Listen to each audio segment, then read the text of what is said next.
This is Jonathon Van Maren. Welcome to the Bridgehead.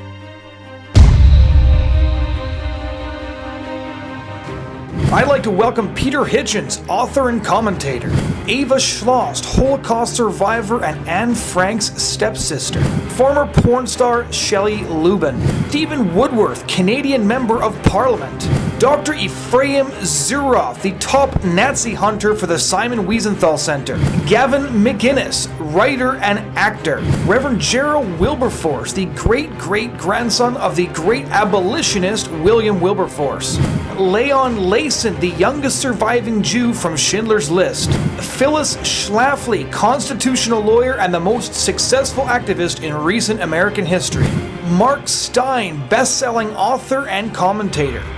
I'm your host, Jonathon Van Maren, bringing you news and interviews from the front lines of the culture wars. Thanks for listening.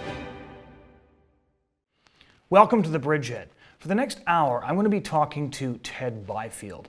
Now, for those of you who don't recognize his name, Ted Byfield has actually had an impact on your life, even if you don't realize it. For example, Ted Byfield, who was a veteran journalist from Alberta, helped found the Reform Party in Alberta, which eventually turned into the Federal Conservative Party of Canada, which right now has been the government for nearly a decade. In fact, he invented the phrase, "the West wants in," that symbolized the desire of British Columbia and Alberta to become part of the National Coalition. He is a journalist who ran magazines like the Alberta Report, the BC Report, then later on the Western Standard. He's written a number of books that I even read growing up as a young conservative, like The Book of Ted, Epistles of an Unrepentant Redneck.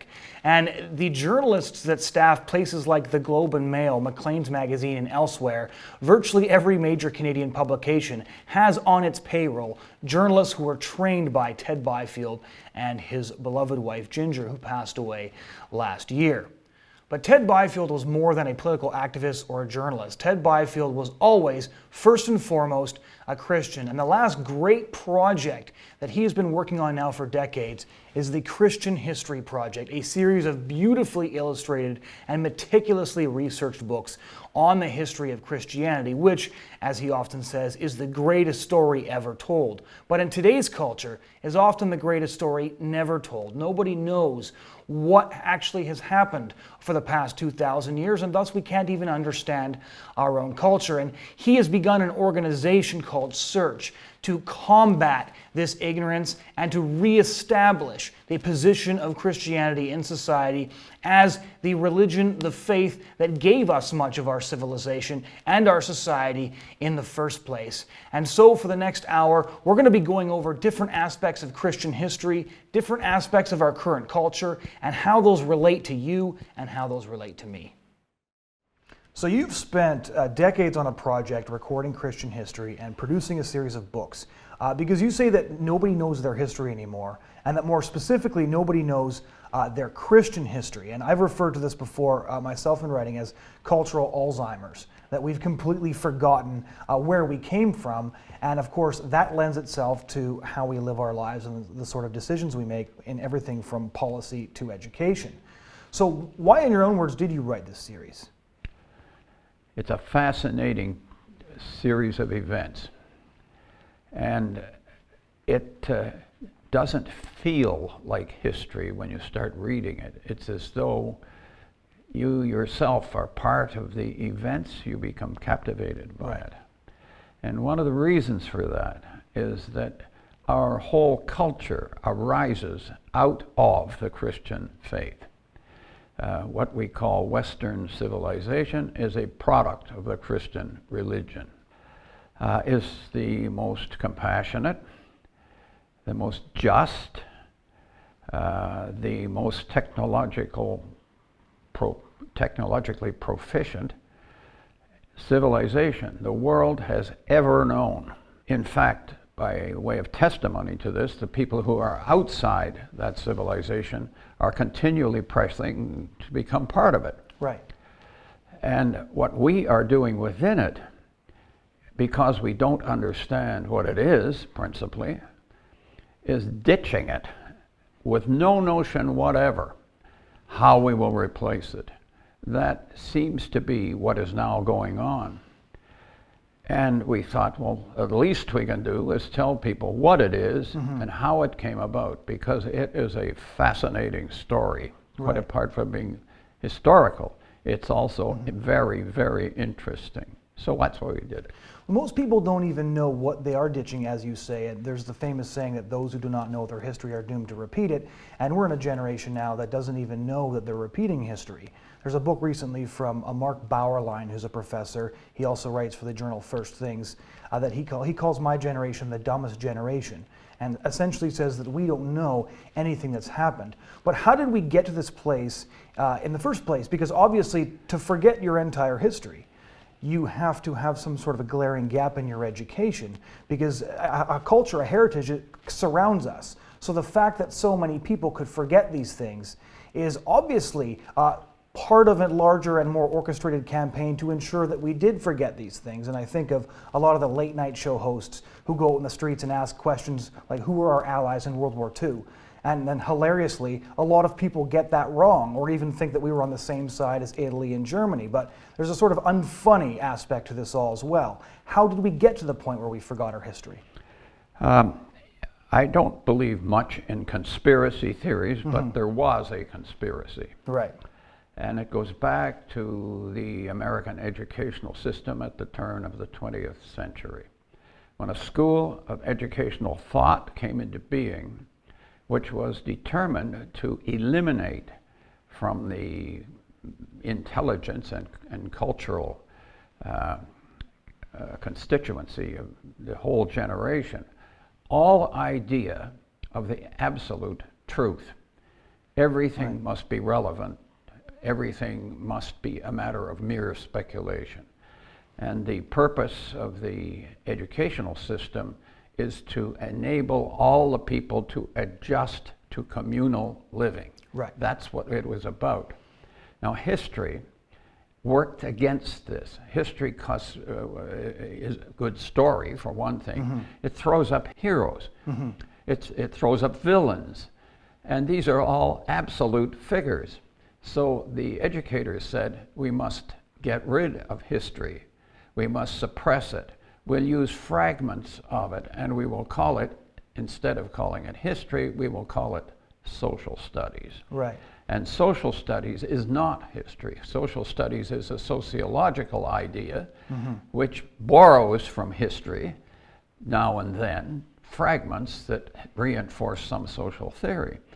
The consequence of this is what you notice. We now have a society that is absolutely amnesiac when it comes to their own background. They don't know. And this is like losing your memory, you know. Right. And on a personal level, you can say, well, my memory's flawed, but it's what I've got, and that's how I remember it. History is flawed to some degree. You can't, it can never be absolute in that sense, but in the main, we know what happened. And so that to lose your history is like losing your memory. We're becoming amnesiacs, and that was not an accident. It was exactly what they intended to do. Well, I had social studies in high school, of course, because I'm of that generation, and I didn't learn a lot of history, and then I went to university and I had a degree in history, and I didn't learn a lot of history there either. I think the first article I wrote for the campus newspaper was on the Revisionist history department. And one of the things that I discovered, and am still discovering, is how much of history I'm unaware of. And your series of books do a very good job of pointing that out. And you in your journalistic career have really tried to point these things out as well. The story that's being told, it's not just that people are forgetting history, but they're rewriting history. And they're telling a very different story from the one that you're telling. So for example, the story of the sexual revolution, which is taught across the board now in universities as Alfred Kinsey's revelation that people were engaging in all sorts of sexual behavior, and that he just had to come along and break the conspiracy of silence. You point out in your books that there are academics like Dr. Judith Reisman who have very, very specifically debunked everything that Dr. Alfred Kinsey had to say. But in the universities, this is still taught as fact. So we've got two things going on here. We have the fact that people don't know anything about history, but then the history that we learn in university isn't giving us the full story. You know the story of Kinsey. It's just an amusing thing. He when he asked his students, he was at the University of Chicago, I think, Right. I'm not sure, and he asked his students, would they mind answering questions about their sex lives? And he asked the other faculty members, would they ask their students? Well, practically all of the students said, yes, they would mind, and they won't do it. So when one of the professors, I can't remember exactly who it was, saw these books come out, and he said, well, none of our students answer. Where did he get this information? It turned out it was based upon interviews with prison inmates, homosexuals, and who was the other group? Prostitutes. This is the basis of his assessment of American sex life. Well, it was nonsense, and it was just embraced by an entire society as gospel truth. That's what happened. Ironically speaking as well. And Dr. Judith Reisman says that she resents Alfred Kinsey because he smeared the greatest generation, in her words. The academics who tried to highlight the truth, so the expose on Alfred Kinsey was done by Dr. Judith Reisman. Another major anthropologist whose work has been debunked was Margaret Mead, who in 1928 wrote The Coming of Age in Samoa. You also discuss that in your books. And Dr. Derek Freeman, an academic, did an intensive research project on her life and discovered that her entire book was also a hoax. So we know these things now. This research has been proven, but there's a very poignant moment in your book where you say that as Dr. Derek Freeman explains his findings, and a audience full of academics realizes that their entire careers have just been flushed down the toilet by his findings, that there was just this dead and palpable silence. So the forces that be now in the university system and in the culture at large are dependent on this narrative that they've constructed for their careers, for the policies that they promote, for how essentially they've lived their lives. How do you come up against this sort of university industrial complex when it comes to the reproduction of history? Well, it took about 100 years to build it up. Right. And it's going to take another 100 years to get rid of it, I think. Right. But that doesn't mean you shouldn't try. Mm-hmm. It means that independent people, if you want to call us that, like yourselves, like these books which we produced, are feeding forward a very different story. And as people come to absorb that story, it has much more credibility, if you stop to think about it, than the falsehoods that are being thrown around. And I think eventually it'll emerge, but it took us 2,000 years to build this civilization. And we could lose it within 100 years unless we begin correcting some of this nonsense that goes on all around us, particularly in academia. Right. Demolition is notoriously easier than construction. That is correct. And a great deal of blood, by the way, was spilled building that civilization. And as people begin to read this and they think, this or that sexual mores and so on came about because of the work of a great many people. And here is this court decision or that court doing something else. Are going to throw it all out. People begin to wonder, is this a very good idea, and what are you going to replace it with? They don't have anything to replace it with. And I think as that becomes known, you will see a major transition going on in your generation, not mine, of course. Mine's done. Well, you're almost 90 years old, and you spent decades working on this project, and you had to go through great financial hardship to get it off the ground several times. What is the impact that you see? Because you've stated very explicitly many times, these are not coffee table books. They might sit on your coffee table, but you're supposed to read them, and you're supposed to read them from cover to cover. What's been the response then? Because you're trying to give your own small or large contribution to a very, very big problem.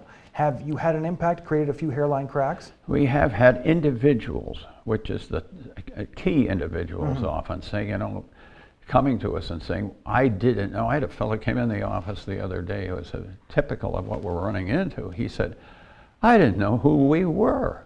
He said, I was a Christian, I went to church, but I had no notion what this is. I thought that Christianity was something went on at the church at the corner. It goes right back to it's our roots, it's everything, it's our entire culture.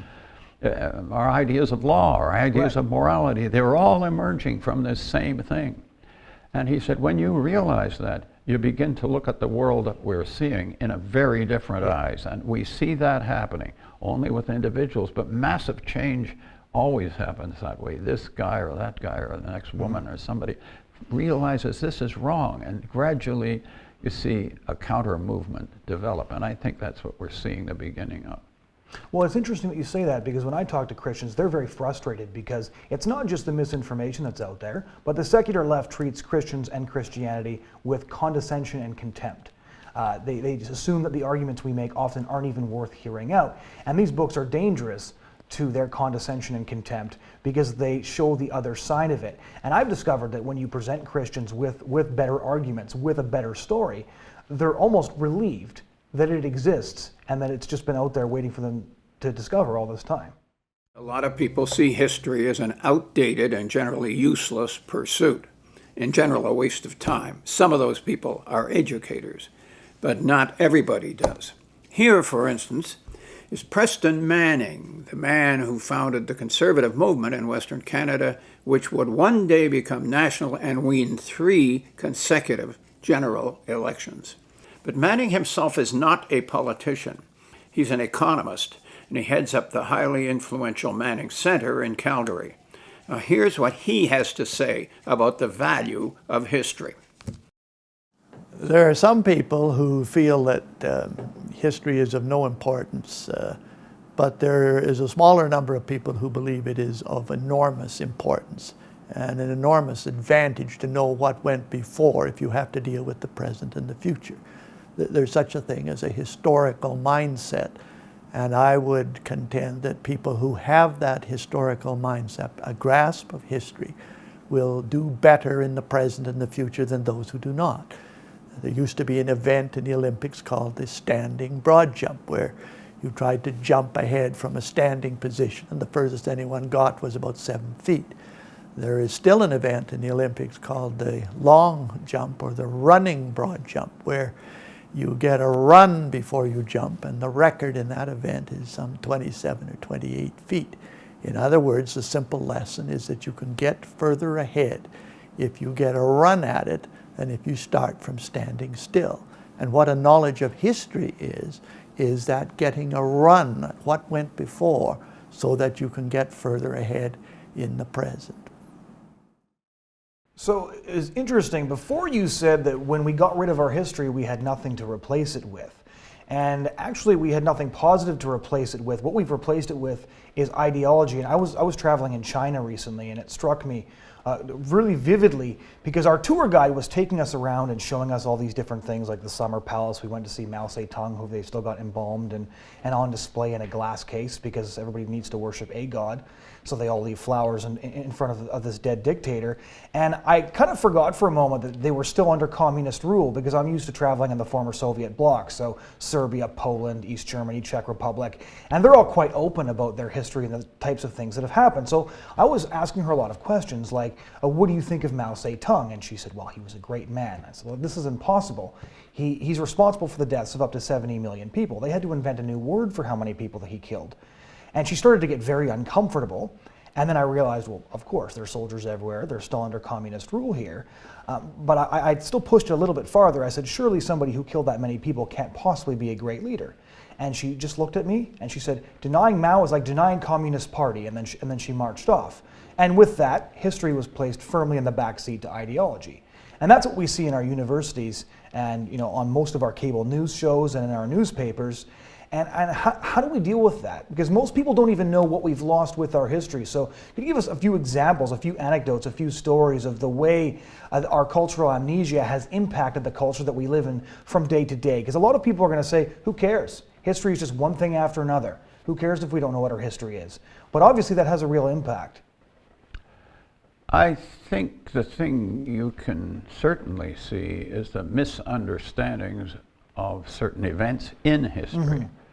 If you ask a person, well, what's so bad about the Christians? They always mention 2 things. Right.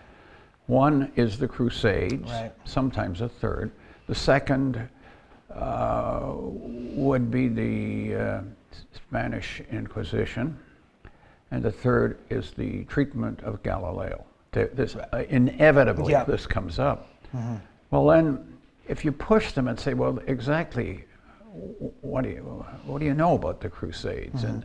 they seem to regard them as an unprovoked attack by militant Christians upon peace-loving Muslims, which is not at all what happened. And what happened was the Crusades were an attempt to regain by conquest what had been lost to the conquest of the Muslims, and this is just not known. Right. And on the question of the Inquisition, well, it was certainly hardly an admirable thing, but what they were trying to do in Spain, the Muslims invaded Spain in the 8th century, and in the 16th century, 800 years later, the Spaniards, Christians, had finally pushed them back out of Spain again. So the Spanish Inquisition was the attempt of the Spanish government, and it was a bad attempt, it was a bad thing to do, but it was aimed not at Jews, as most people think, that they got involved in it, nothing. It was aimed at Muslims. They were having to get rid of them because every 200 years there'd be another Muslim attack from across the Mediterranean, and eventually one of them's going to retake the country.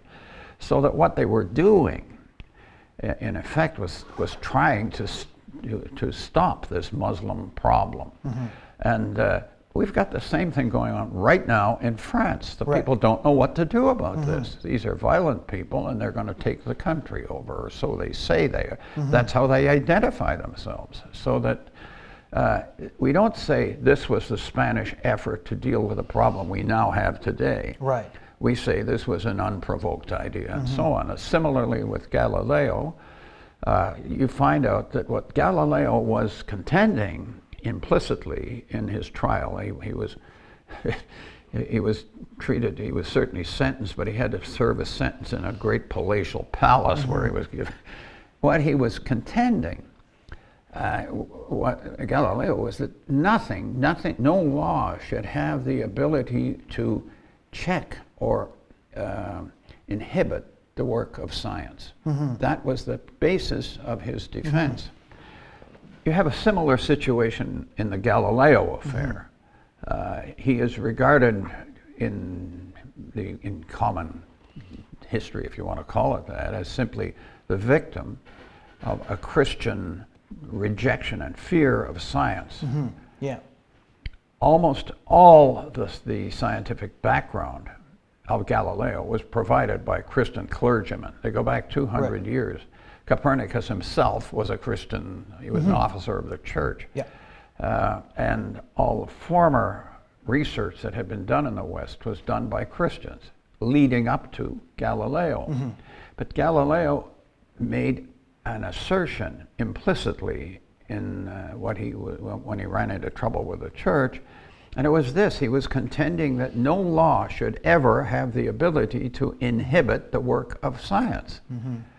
And what is the implication of that, if you stop to think about it? Does this mean that if the scientists can invent artificial human beings who do anything that their owners tell them to do should not be subject to the law? What is he saying here? As if someone can find out some way of destroying an entire civilization, we shouldn't inhibit that? Well, we don't even have to ask ourselves that question. Quite recently it came out that Planned Parenthood is sending the bodies of aborted babies to have their corpses pillaged for body parts in the use of science. And that's their defense, that they're helping science. So what you say is precisely applicable to the modern age. Now, I think that when somebody reads this stuff, and it's true, it's telling the story, they begin to question within themselves a lot of other assumptions being made on their behalf by academe, by people in the humanities particularly. And as that skepticism begins to, on the infallibility of science, begins to seep into the culture, we'll find these things reversing. The very few scientists themselves are actually scientistic. You know, scientism means the same thing that Galileo was saying: nothing must inhibit science. And that sets up a genus, if you like, of humanity who are scientists who run everything. And a lot of people are questioning that already. They do, and particularly in your generation, not mine. Well, that's because my generation has really seen the fallout from things like the sexual revolution, and this is where it plays directly into our knowledge of history, because G.K. Chesterton once said that you never take a fence down until you know why people built it. If you don't know your history, you don't remember why people built the fence. So you take it down and you see what happens, which is why we've gone from things like 2 mainstream sexual transmitted diseases to 25 new categories. This cannot be called progress by any thinking person. And at the same time, this is the world we now live in, a world in which people are far less happy, in which sexually transmitted diseases are rampant, in which just in North America now, we've killed off about 56 million preborn human beings developing in the womb.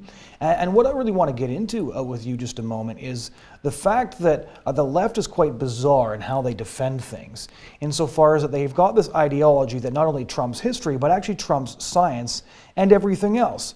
So, for example, if you talk about babies in the womb, for example, you've written much about abortion, and you talk to somebody about how it's a human being growing in the womb, and they say, well, are we really sure it's a human being? Well, in what other context is this question asked, right? If your friend tells you she's expecting, nobody asks her what she's expecting. They all know it's a human being. Everyone has seen an ultrasound. Everyone's seen a sonogram. But when it comes to the philosophical, the ideological question of abortion, we suddenly forget everything we know about science, and we default to an ideological position. And our lack of knowledge of history has helped us along with this, and you put in your last book, The High Tide and the Turn. You examined Dr. Bernard Nathanson, for example, who was at the forefront of legalizing abortion, and how they legalized it through lies.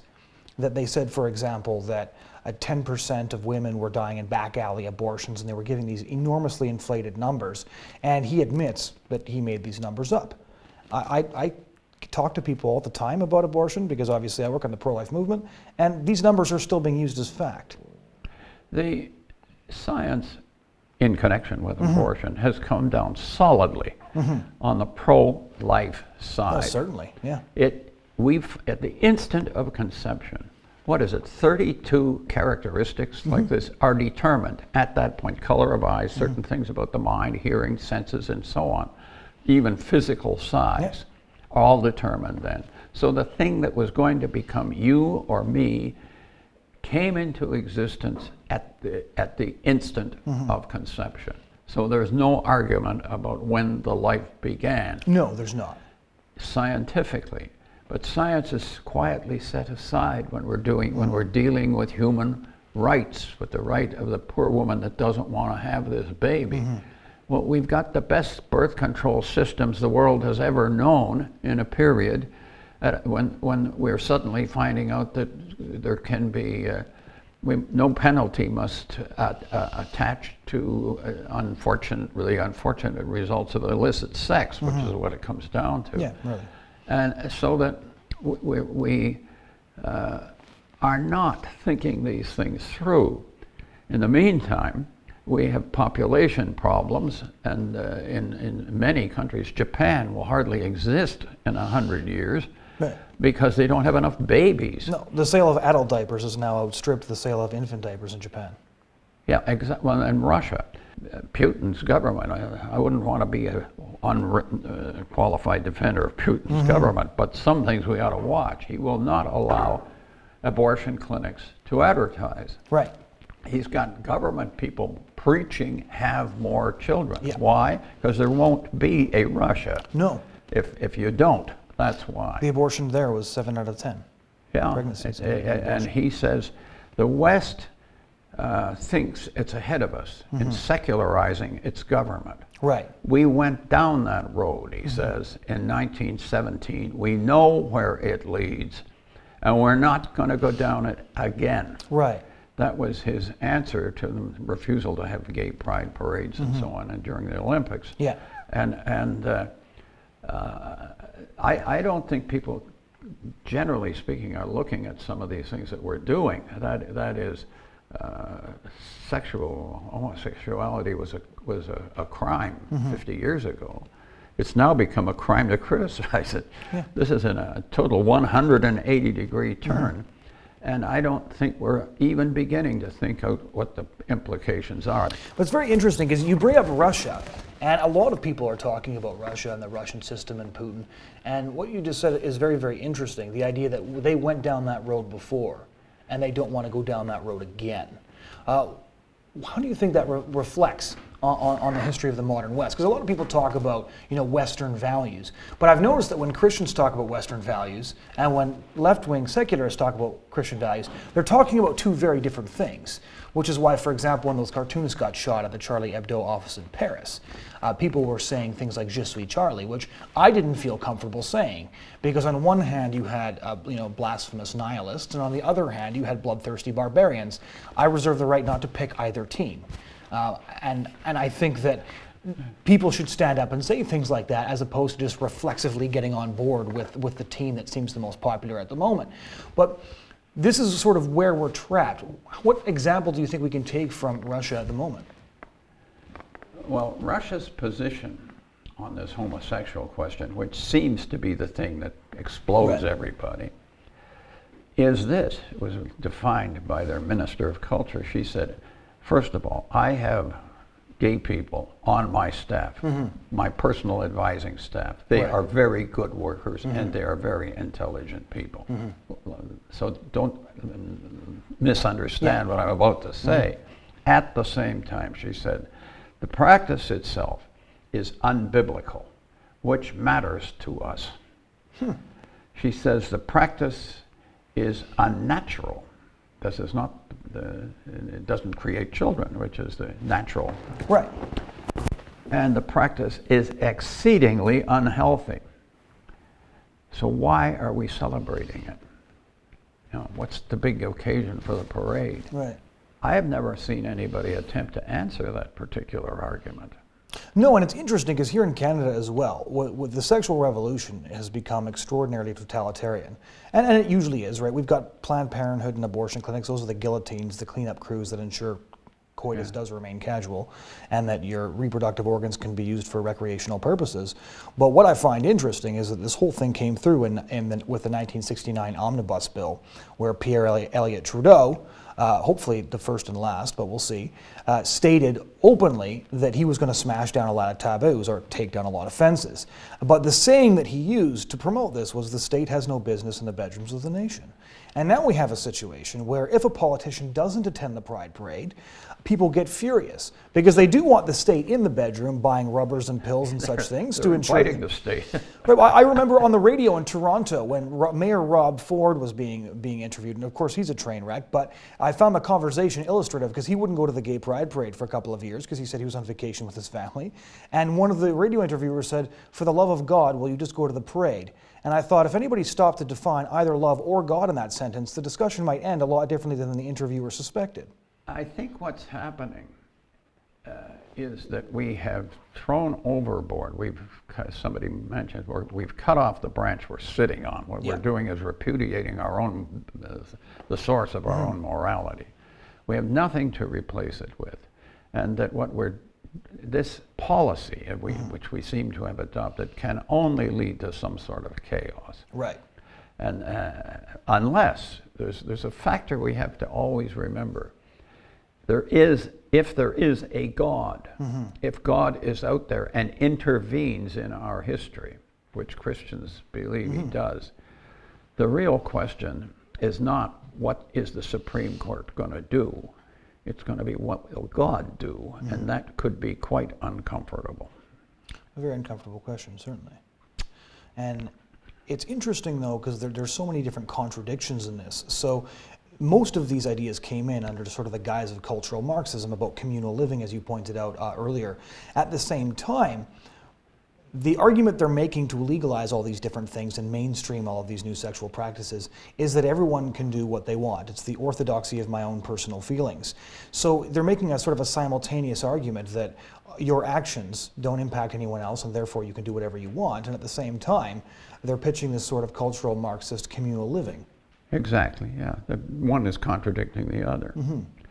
Well, this idea of rational consistency, which you're advancing, is repudiated within the culture itself. Reason is ultimately the victim of the change. Right. The minute you say, well, look, if you're right here, you got to be wrong here. They don't reason. That's what you're exercising is reason. And the whole cultural change that we're seeing is a repudiation of reason. They think this is just your own feeling, you see. You don't think, you feel. And that change in the culture has been trained to us. We've been working to create exactly that kind of situation in which people do not say, I believe this to be true and mean it to be true. They must not say that. They say, I feel this way or I feel the other way. We call it the new F word in my business. Yeah, that's right. And that is what now has become embedded in the culture. So that on the one hand, we're saying every person should be allowed to make up his own values, and then we're bringing in a whole regime of values concerning sexual criticisms and that sort of thing. One in total contradiction of the other. And people are forgetting that everyone can be wrong, but not everyone can be right. I think so. That's true. Jason Kenney, a key figure in the federal cabinet, viewed by many as the next prime minister. History is the single most important subject to study if you want to be involved in politics. Aristotle, one of the most important political theorists, said that politics is the art of free people deliberating on the question of how we ought to order our lives together. If you want to enter that deliberation, you need to understand how it's developed over the centuries. You need to understand the basic concepts and how they have actually been applied in different historical circumstances. For example, here in Canada, if you get elected to a legislature or to Parliament, you're becoming part of an institution that has changed organically over centuries. You need to understand how that institution, the Westminster parliamentary system, came to be. You need to understand the struggle between the authority of the Crown and the Commons. G.K. Chesterton once told us that tradition is the democracy of the dead. We need to understand the wisdom of those who have gone before us if we actually want to contribute in a meaningful way to contemporary political issues. I can tell you, I've been in Parliament for almost 20 years, and there is not a single issue I have encountered which is completely new. Every issue we encounter, from healthcare to economic management, from foreign policy to security issues, all of these are echoes. All of these issues that we address have precedent. All of them are based on things that have happened before. So I would say that if anyone's interested in engaging in the political sphere, the single most important subject to study is that of history. So you've said that Christianity is an amazing story that no one knows. And as a journalist, you're used to telling stories, and one of the reasons I found the book so enjoyable was because they were written by people who are used to telling stories. Now, what are a few of those stories that would really not only enlighten the audience, but appeal to them? And you brought up Margaret Mead previously, and her story is in the last book in this series. Tell us a bit about how that goes. Well, it's one of the great, most hilarious events in human history, really, because Margaret, working on behalf of a prominent psychologist, or sociologist rather, was sent to Samoa in order to find a society that had not been tainted by the Christian faith. Right.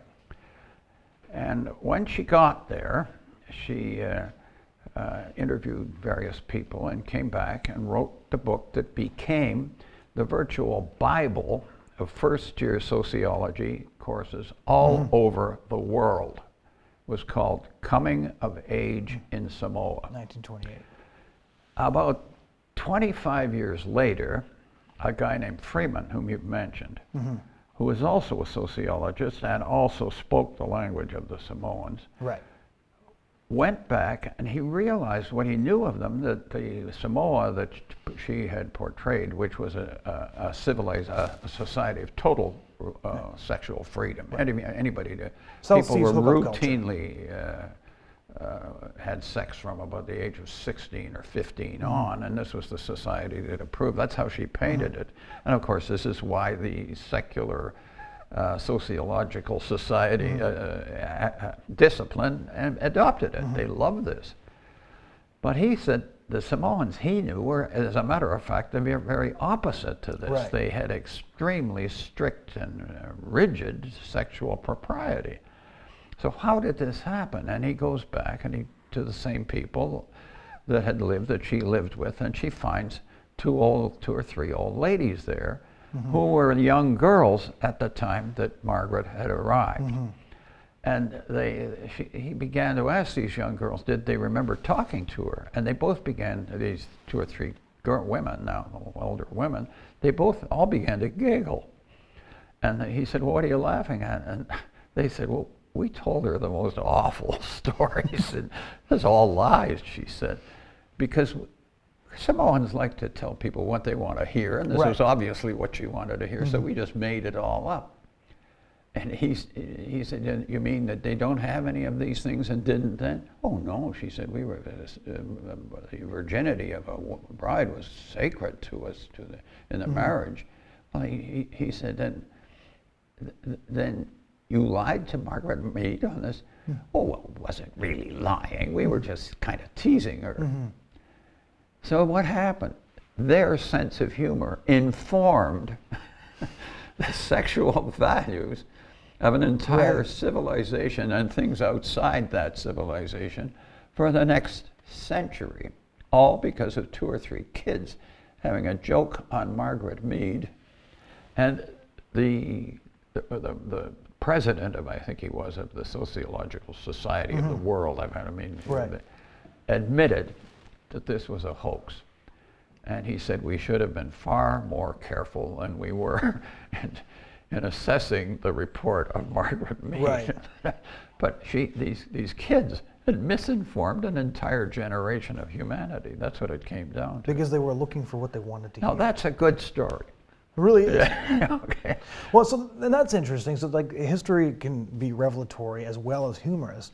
But one of the things you mentioned earlier is that one of the reasons history is dangerous to social studies and to the more secular left is that it holds up heroes. Now you've written villains.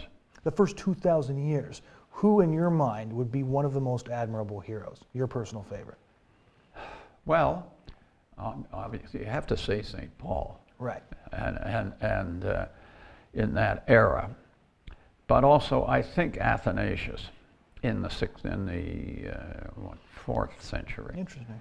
You see, what happened was the Christians were under dire persecution, and suddenly a Christian, an emperor, came to the fore after considerable fighting, who sided with the Christians. He said, look, why are we persecuting these people? They're the best soldiers we've got. Right. They're the best subjects we've got. What are we trying to prove here? And they just flipped around, and suddenly Christianity became a sort of avenue and path to power. You see. The whole thing turned upside down. And the other thing that happened was where the Christian leaders of the previous century had been people of scars, one eye, all the victims of serious persecution. Suddenly, Christianity became the avenue to power and prestige. And the first thing they attacked was the dogma developed at the Council of Nicaea immediately before this great change to Christianity occurred. They didn't like the idea of Christ being the Son of God. Right. And they followed, the entire establishment began to adopt the Arian heresy as Christian traditionalism. And one guy, one bishop, archbishop he was of Alexandria, opposed this movement against all kinds of powerful opposition, and that was Athanasius. The creed that we have been reciting in the Christian churches ever since, the Nicene Creed, which was not just Catholic. For instance, when Calvin was accused of not accepting he was terribly upset because he accepted the Nicene Christianity. That creed was defended successfully by Athanasius, and it was, the saying was Athanasius contra mundum, against the world, because all the bishops had gone over in the East had gone over to Arianism. One guy, and he preserved the faith. And there's great stories in him doing it. There's one let me tell one. He's fleeing, they're trying to get him, and they had a terrible time arresting him. They could never find him because the common people were hiding him. He's going up the Mount Nile, chased by a boatload of soldiers who are out to get him and arrest him and kill him, of course. And he can't keep ahead of them. So he turns his boat around with the men with him, and they now come downstream and they come opposite the pursuers coming upstream, and the pursuers they see anybody over there, was giving a description of Athanasius and Athanasians. He didn't want to lie to them. He said, "You're very near to him now." "Oh, good," they said. They kept on going. His story is full of these things, and he's a wonderful preacher, and of course he's defended the faith. He is another hero, I think, that you have to be admiring of a guy like that, because he really was against the world at one point. What about villains? I think that we have considerable number of villains in our own era. I think bishops and clergy who have abandoned Christianity and remain on the payroll and undermine it. These are villains. I think if they have lost their faith, they should abandon the clergy, not try and change it. But I don't want to name any specifics. We all know who they are because there's so many of them. Right. But they're all villains. And historically, the chain of emperors that suppressed the faith in the latter part of the first millennium. There were some pretty awful guys in there, and there were certainly some popes in the 16th century and in the 9th who left a lot to be desired. And so that the attitude of Catholics, I'm not a Catholic, the attitude of the Catholics towards the papacy is very interesting, because they realize that the Pope can be a very bad actor. They ascribe to him infallibility, but the bad acting popes never had very much to say on doctrine. So so I think you'd have to pick up some of as pretty serious villains. And finally, I think the conquistador element in Latin America that did dreadful things to the Indians and really wiped them out in the Caribbean were very definitely villains. And it's interesting that their chief opponents, thank goodness, were the clergy, who were utterly opposed to what they were doing. So there's some villains. Well, I remember interestingly enough having that debate with my class in university. I went to Simon Fraser University, and there was a class on Canadian history, and everyone was talking about these arrogant clergy members who were foisting their faith on the poor beleaguered Aboriginals who had no need for such things because they were already living in harmony with nature. And I said, here's what's interesting. If they truly believed that hell existed, and if they truly believed that heaven existed, what would actually be more racist? To not tell these people that heaven and hell existed and which one they should be aspiring to go to? And the whole class went dead quiet. They'd never really considered the idea that it would be far more racist for a Christian who sincerely believes in heaven and sincerely believes in hell not to put that forward to an Aboriginal population. You're absolutely right, and I've never heard that point made before. To stay silent when you knew somebody was headed to hell was not doing them any favor. Well, certainly not. Well, for the last segment, let's talk about the way forward. We've talked about heroes, we've talked about villains, we've talked about how history has become social studies and how we've forgotten even that. And you wrote these books because you have a purpose. You're almost 90 years old, but you're still an activist journalist like you always were. You're just telling the greatest story that was ever told, as they say. What do you think the way forward is? I think the way forward is, for Christians, always the same. They go back to the Bible, they go back to the origins of the faith, and to Christ and the example he set. But we have to be careful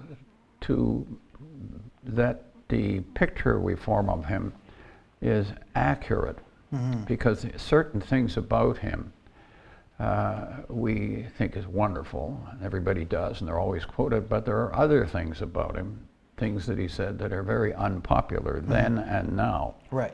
And we have to listen to them, because our idea of heaven, for instance, almost as an inevitability, that idea you can derive from St. Paul. You can't derive it from the Gospels.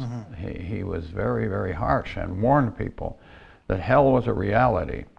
And more, there's also this frightening verse in it where he says that the path is narrow and straight, and few there are that find it. I mean, that's frightening. It's not our picture of the family sitting down beside the Red River of Death and all having a picnic together on the other side. That's not what's there. I think we've tended to minimize that, and we will go back to it. Now, people who have lived through tough times, really tough times, they don't have any trouble with that because they've seen the harshness of reality itself. We've lived in probably, by we, I mean people living in North America and Western Europe since 1945, have probably lived in the most comfortable, secure, well-fed, well-housed generation ever. And we have tended to assume that that is the picture of heaven. And it isn't the picture that our Lord painted. And it was certainly perfect insofar as heaven went, but the path to get there was not that easy. And I think that as we begin to take him more seriously again, you're going to find a lot more hellfire sermons, if you want to call them that, being preached. The fate of super affluent societies is consistently bad because they tend to fall apart. And this is not a pleasant experience, but they do. The collapse of the Roman civilization being the classic. I mean, people were just destroyed massively. I think we have to begin to think in those terms a bit because our optimism is flawed. Well, it's interesting, and because you've said this before, and one of the things that's interesting about your books is the way you deal with the American question, the American experiment. While most American conservatives would say America was founded as a Christian nation, and we're losing the fact that we were a Christian nation, whereas you say in your books that the America that was founded by the American Revolution in 1776 could not be called Christian, but that America became a Christian nation, and that this is an example for us to look towards. Yes. Now what happened, and that's very interesting, because Newman, the great Catholic academic, said, looking at England abandoning the Christian faith very consistently, said we should be aware of the fact that no country or people have ever recovered the faith once they lost it. Right. But while he was living, that very thing was going on in the 19th century in the United States of America.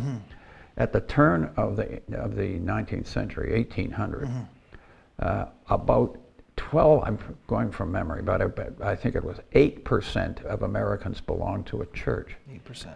Yeah, that means one family in 12, the other 11 didn't. It was not a Christian country. By the turn of the 20th century, the figure was something in the order of 40 or 50% were members of churches. What happened? Two things. First of all, massive emigration from Latin America, which was Catholic. It wasn't immigration. They simply took over the parts of Mexico that were Catholic, and this increased the Catholic. The border crossed them. Yeah, right. And but the other thing was a civil war. We don't have anything in Canadian history to parallel that. The hundreds of thousands of people that died. And there was an enormous, Mark Noll, the great American Christian historian in the United States, at least I think he's great, paints us very clearly. There were massive conversions to Christianity going on at the same time in both the North and the South. Right. And and it was those things, but they were born of awful pain. There are no atheists in foxholes. Well, that's right, and the enemy spoke the same language that they did and belonged to what had been the same country.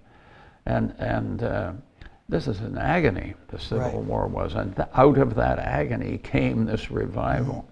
We may go through the same thing.